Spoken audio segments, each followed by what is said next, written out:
ఏ సీతయ్య, అయ్యా పంచాయతీకి అందరూ వచ్చేసినట్టే కదా? అయ్యా అదేంటంటే ఏమిటయ్యా అది అయ్యా ఇది? అడుగుతున్నానని తప్పుగా అనుకోకండి. మీరెందుకయ్యా అక్కడికి? ఈ రాయుడికి పరువు ప్రతిష్టలే ముఖ్యమయ్యా. అది కాదయ్య గారు, మంచి ఏమిటో చెడ్డేమిటో తెలియని వాళ్ళందరి దగ్గరికి మీరు వెళ్ళి అరే, ఆ మాట్లాడేది ఎవరయ్యా? నా అన్నయ్య కొడుకే కదా. మాట్లాడిని లక్ష్మి, వెళ్ళరానా? సరేనండి. అయ్యా లేవండి, అయ్యా అయ్యా లేవండయ్యా. ఏమే ముసలయ్య, రోజు నేను నక్క ముఖం చూస్తానని తెలీదు? ఈ రోజు నీ ముఖం చూశానుగా, ఇక అయిపోయినట్టే. ఏంటి దేవుడికి ఏమని మొక్కుంటున్నావు? వాడు త్వరగా చచ్చిపోవాలని, వాడి ఆస్తి మొత్తం నీకే దక్కాలనా? జరగదే, జరగదు. శివ శివ, వాడేవాడే శివుడు? దేవుడా దేవుడా. ఎరా అప్పు తీసుకోవడానికి వచ్చారా? అయ్యగారి కండిషన్ ఏంటో తెలుసు కదా మీకు.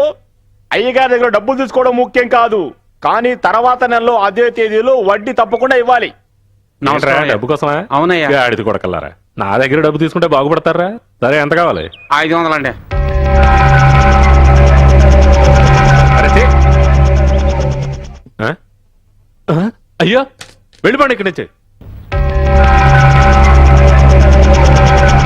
ఈ పార్టీ ఎలాంటిదిరా? సూపర్ అండి. నీకెంత కావాలరా? 200 అండి.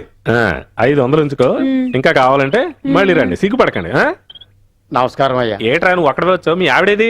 లేదండి. ఆవిడ లేకపోతే డబ్బులు ఎలా వస్తాయరా? వచ్చిందాన్ని వెళ్ళావు. అయ్యా వీళ్ళ సంగతి నేను చూసుకుంటాను. అక్కడ పంచాయతీ మొదలయ్యేటట్టుకుంది, మీరు వెళ్ళండి. ఆ రోజు పత్రాల మీద సంతకాలు పెట్టి మరీ ఇచ్చారు కదండి. వాళ్ళు న్యాయాన్ని కట్టుబడి ఉండరయ్యా. అరే పంచాయతీ అని ఒకటి ఉంది కదా. ఈ రోజు పంచాయతీలో అటో ఇటో తేల్చుకోవాల్సిందే. అంతే కదా మరి. ఆ రోజు మీరు అందరూ ఏం చేశారయ్యా? మాట్లాడకుండా నోరు మూసుకోండి. ఇలాగే ఉంటే ఎలాగయ్యా? ఈ రోజు ఏదో ఒకటి తెలుసాలి. ఎరా నేను ఊరు సమస్యను చూసేదా, నీ సమస్యను చూసేదా? వీళ్ళ టార్చర్ కన్నా నీ టార్చర్ ఎక్కువైంది. చేయదులరా. ఊళ్ళో వాళ్ళ సమస్యలు తీర్చడానికి టైం లేకుండా పోయింది. పంది వేదవా చేది, మూళ్ళ పంది వేదవా. మా పొలాలన్నీ పోయాయి, ఎలాగైనా మీరే కాపాడాలి. నోరు మీరా పెద్దాపురం జమీందారులా మాట్లాడుతున్నాడు. అయ్యగారు మీరే మాకు దారి చూపించాలి. ఉండరండి.